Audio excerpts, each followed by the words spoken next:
अस्सलाम वालेकुम मेरे प्यारे प्यारे व्यूअर्स को मेरा प्यारा प्यारा सलाम। तो आज मैं आप सब लोगों को अपनी इस्लामी कहानी का अगला हिस्सा सुनाने जा रहा हूँ, जिसका उन्वान है आप सल्लल्लाहु अलैहि वसल्लम की सहरा में परवरिश। तो चलें शुरू करते हैं। मक्का के मोअज़्ज़ज़ घरानों का दस्तूर था कि जब उनके यहाँ नौज़ायदा बच्चा 8 दिन का हो जाता तो उसे दूध पिलाने वाली मखसूस औरतों के हवाले कर दिया जाता था। ये औरतें सहराओं में रहती थी और इन्हें फन दायागरी में खास महारत हासिल होती थी। इन खिदमत का इन्हें बाकायदा मुआवजा दिया जाता था। हजूर अकरम सल्लल्लाहु अलैहि वसल्लम की विलादत के चंद रोज बाद मक्का के नवाही सहराओं की चंद दाया औरतें शेर ख्वार बच्चों की तलाश में शहर में दाखिल हुई। इस काफिले में बूढ़ी और लागर हलीमा सादिया रज़ी अल्लाह तआला अन्हा भी थी। इत्तेफाक से काफिले की सब औरतों को शीर ख्वार बच्चे मिल गए, मगर हलीमा सादिया रज़ी अल्लाह तआला अन्हा की गोद अब भी खाली रही। हजूर अकरम सल्लल्लाहु अलैहि वसल्लम की वादा हजरत आमना ने तकरीबन तमाम औरतों से आप सल्लल्लाहु अलैहि वसल्लम के लिए बात की, मगर इस ख्याल से कि यतीम बच्चे के घर से क्या मुआवजा मिलेगा, हर दाइया ने आप सल्लल्लाहु अलैहि वसल्लम को गोद लेने से साफ इनकार कर दिया।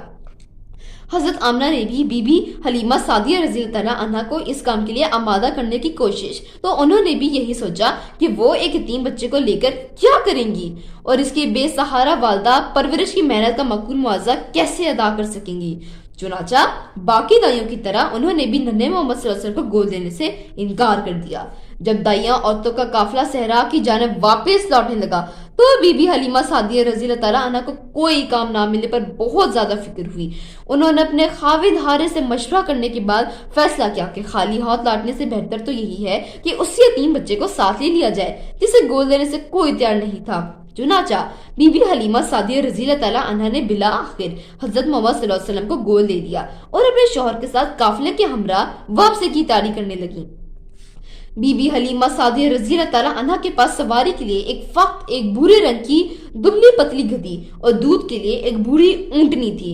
उन दिनों मक्का की गिरदो नवा में सख्त खुश्क साली और कहत पड़ा हुआ था, यहाँ तक कि जानवरों के लिए चारा वगैरह भी लेना आसानी से मुयस्सर नहीं था। आती दफा बीबी हलीमा सादिया रज़ी अल्लाह तआला अन्हा ने अपनी दुबली पतली और भूखी प्यासी गधी पर सवार होकर बड़ी ही मुश्किल से मक्का पहुंची थी, लेकिन वापसी पर जब उन्होंने अपनी मरियल गधी पर सवार होकर मोहम्मद सल्लल्लाहु अलैहि वसल्लम को गोद में बिठा लिया तो वही दुबली पतली गधी अब तेजी से भागने लगी और सब जानवरों को पीछे छोड़ गई। यहाँ तक कि काफिले की बाकी औरतें शोर मचाकर इन्हें आहिस्ता आहिस्ता चलने की तलकीन करने लगी। काफिले के सब लोग उस गधी की तेज रफ्तार पर हैरान थे जिस पर हलीमा सादिया रज़ी अल्लाह तआला अन्हा की गोद में सरवर कायनात हजरत मोहम्मद सल्लल्लाहु अलैहि वसल्लम मौजूद थे।